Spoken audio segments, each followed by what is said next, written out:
Good morning, welcome back to our channel. আশা করব তোমরা প্রত্যেকে ভালো আছো, আমরাও ঠিক আছি। আজকে আমার ঘুম কাটছে না, প্রচণ্ড ঘুম পাচ্ছে, একটু ক্লান্ত ক্লান্ত লাগছে।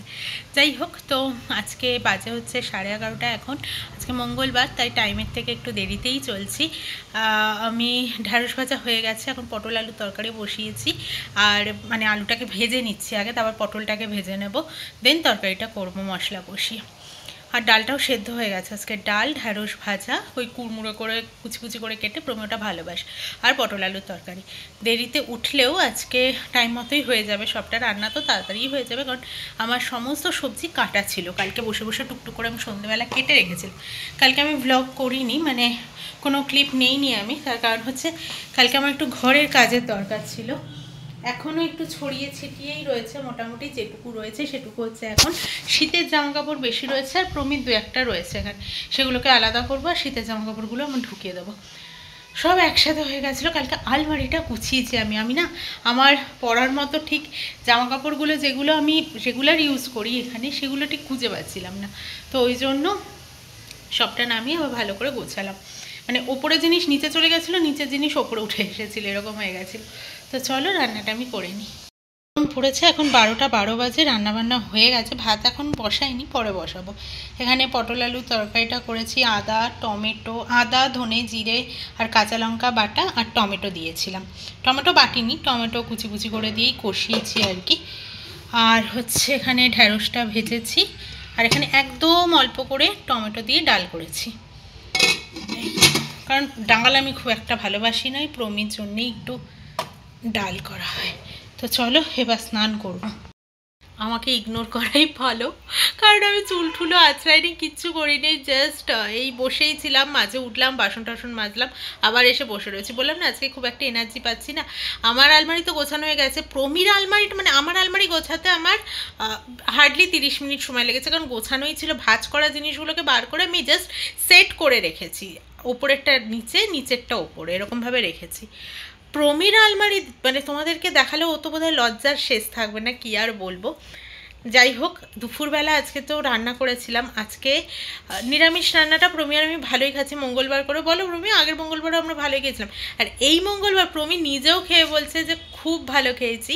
টমেটো দিয়ে অরহর ডাল বানিয়েছিলাম। আর এ কি তোমারটা কি আলাদা নাকি? আর আর পটল আলুর তরকারি, ঢ্যাঁড়স ভাজা কুরকুরে করে। প্রমিত তো ঢ্যাঁড়স ভাজা খুবই ভালো লাগে, বাদই দিলাম ওটা। আর পটল আলুর তরকারি যেটা বানিয়েছিলাম আমি আজকে, একটু হালকা পোস্ত দিয়েছিলাম, আদা জিরে ধনে কাঁচা লঙ্কা বাটার সাথে। তো প্রমি খেয়ে বলছে পুরো ভোগের নিরামিষ পটল আলুর তরকারির মতো খেতে হয়েছে, খুব ভালো নাকি খেয়েছে। আমিও খুব ভালো খেয়েছি। তার সাথে একটু পাতিলেবু কেটে নিয়েছিলাম, ব্যাস ওইটুকুই তোমাদের সাথে শেয়ার করেছি, আর শেয়ার করা হয়নি। আর রাত্রিবেলা নাকি বাবুর আবার ইচ্ছে করেছে একটু আলুর দম আর লুচি খেতে। আমি বললাম আমার জন্য আটা মেখে দাও তুমি, আমি করব আমার জন্য রুটি বা ছ্যাঁকা পরোটা টাইপের একটু করে নেবো অল্প তেল দিয়ে। আর প্রমির জন্য করব ময়দা দিয়ে, কারণ আগের দিনও না আমি ময়দা দিয়ে আটা দিয়ে, মানে ময়দা কম আটা বেশি দিয়ে করেছিলাম, তাতেও আমার ঠিক শরীরটা ভালো লাগেনি। তো আমি ময়দাটা পুরোপুরি অ্যাভয়েড করব, তাই জন্য প্রমিকে বললাম আটা মেখে দাও। প্রমি কী বানিয়েছে দেখো, ওর গোলা থেকে নাকি এই আইডিয়া এসেছে, ঠিক আছে।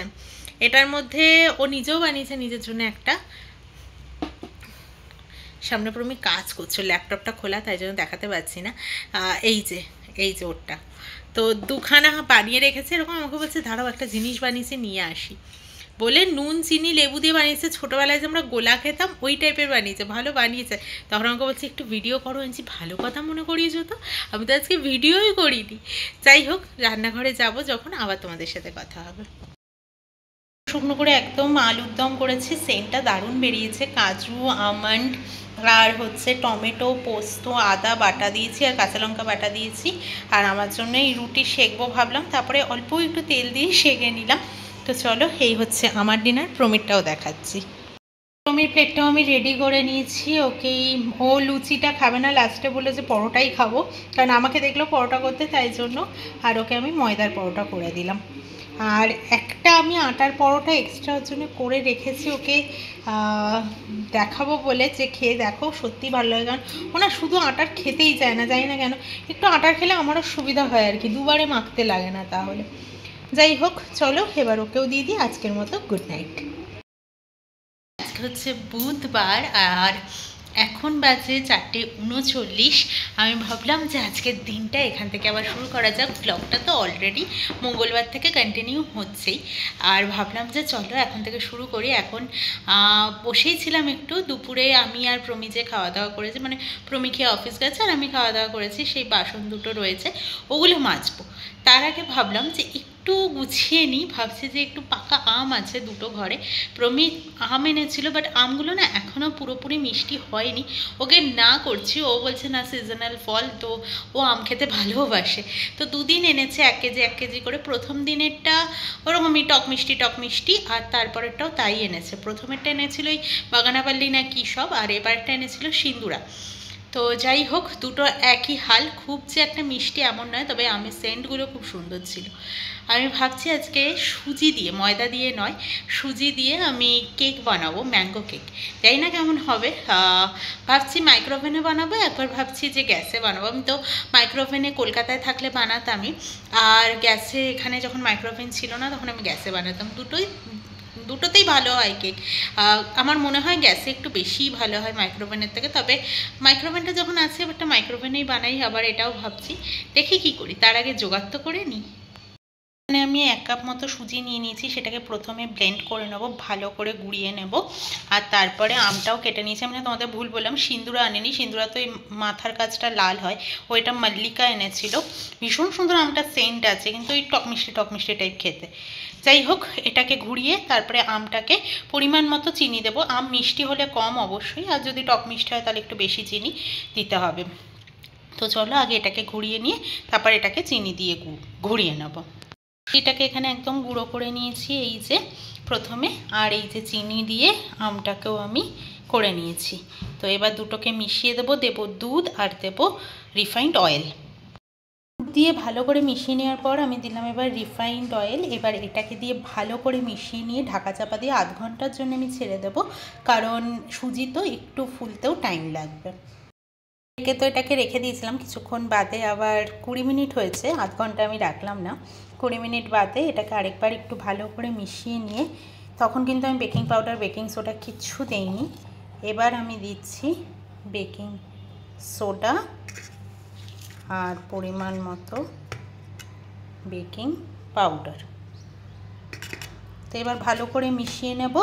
আর এটার মধ্যে আমি তেল মাখিয়ে নিয়ে বাটার পেপার দিয়ে দিয়েছি। বাটার পেপার না দিলেও উঠে আসে, তো ঘরে ছিল তাই ইউজ করলাম। সবই যখন হয়েই গেছে তাহলে ঠাকুর করে বসিয়েই দেওয়া যাক এটাকে। জানি না কেমন হবে, ফার্স্ট টাইম ট্রাই করছি। আমি এর আগে ডিম আর ময়দা দিয়েই কেক বানিয়েছি, ডিম ছাড়া সুজি দিয়ে কেক আমি ভাবিনি কোনো দিনও। আর ড্রাই ফ্রুটস আমি কিছু দিচ্ছি না, কারণ প্রমি খুব একটা ভালোবাসেন। আর প্রথম ট্রাই যেহেতু, এমনিই অনেক জিনিস গেছে এর মধ্যে, এরপর যদি ড্রাই ফ্রুটসও দিয়ে কেকটা নষ্ট হয় তার মানে বুঝতেই পারছো বুকে অনেকটাই ব্যথা লাগবে। যাই হোক, তো চলো এবার এটাকে ঢুকিয়ে দেওয়া যাক মাইক্রোওভেনে। আপাতত তো ঘুরছে, এবার দেখা যাক লাস্ট অবধি কীরকম কি নামে আর কি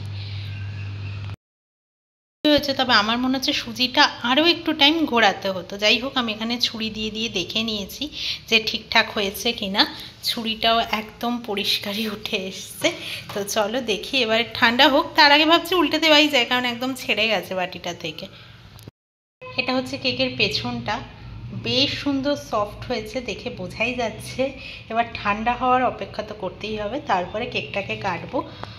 খুব যে ফুলেছে তেমন নয়, আবার একদমই ফুলেনি সেটাও নয়। আর একটু মনে হয় বেকিং পাউডার বা সোডা দিতে হতো, পাউডার দিতে হতো আমার মনে হচ্ছে। আমি ভয়ে না আজকে করেছি, কারণ একদম ফার্স্ট টাইম। যাই হোক, দেখা যাক সফট হয়েছে কিনা আর ম্যাঙ্গোর ফ্লেভারটা আছে কিনা। আগেই বলেছিলাম এটা ছিল আমার ফার্স্ট ট্রাই। আর সুজি দিয়ে তো কেক আমি ভাবতেই পারিনি কোনো দিনও, কিন্তু করার পর দেখলাম বেশ নরম হয়েছে। কিন্তু ভুল আমি যেটা করেছি, সুজিটা আরেকটু মানে ঘোরানোর দরকার ছিল, আরেকটু টাইম, কারণ পুরোটা ব্লেন্ড হয়নি। দেখে বুঝতে পারছি একটু দানা দানা রয়েছে, তাতে করে ওপরের যে পোর্শনটা সেটা একটু হার্ড ছিল। ভেতরটা নরম হয়ে গেছে ঠিক আছে, নিচটাও ঠিক ছিল, কিন্তু ওপরটা তখনকার মতো গরম যখন ছিল বেশ ভালোই একটু হার্ড ছিল, দাঁতে সুজিটা লাগছিল। কিন্তু তারপর পুরোপুরি ঠান্ডা হওয়ার পর রাত্রি 11:30 11:15 দিকে আমি দেখছি যে আস্তে আস্তে ওপরের অংশটাও একটু নরম হয়েছে, মানে যতটা সেই টাইমে লাগছিল হার্ড পরে কিন্তু লাগেনি। তো তোমরা যারা ট্রাই করবে তারা কিন্তু আমার মতো ভুলটা করো না। যদিও আমার এটা ফার্স্ট ট্রাই ছিল, আশা করি সেকেন্ড টাইম একদম পারফেক্ট হবে। কেকের রিভিউ তো তোমাদেরকে দিয়েই দিলাম, খুব খারাপ হয়েছে খেতে এমনটা বলবো না, যেটা বলছিলাম তোমাদেরকে। আর প্রমিকে আমি বললাম প্লিজ তুমি এখন আর আম এনো না, কটা দিন টাইম দাও ওদেরকে মিষ্টি হওয়ার, আর তারপর এনো। আমগুলোকে আনছে, ম্যাঙ্গো লাস্সি এসব বানিয়ে বানিয়েই খেতে হচ্ছে, কিছু করার নেই। যাই হোক, আজকের ব্লগটা এখানেই শেষ করছি। আর আমাদের সিঁদুরের কথা তো আমরা প্রত্যেকেই জানি, শুধু এটুকুই চাইবো এত কিছুর মধ্যে কোনো মা যেন সন্তান না হারায়, কোনো ওয়াইফ যেন তার স্বামীকে না হারায়, আর কোনো সন্তান যেন তার বাবাকে না হারায়, মানে আমার ভারতীয় সেনারা যেন একদম ঠিকঠাক থাকে, এটুকুই চাইবো। সব কিছুর মধ্যে ভয় শুধু এই একটাই, কিন্তু তারাও তো থেমে থাকতে পারে না। পাকিস্তান যেভাবে যা করেছে তার শাস্তি তো অবশ্যই ওদেরকে দেওয়া উচিত। তবে শুধু এটুকুই প্রার্থনা করব ভগবানের কাছে, এই যা। তো চলো আজকের ব্লগটা এখানেই শেষ করছি।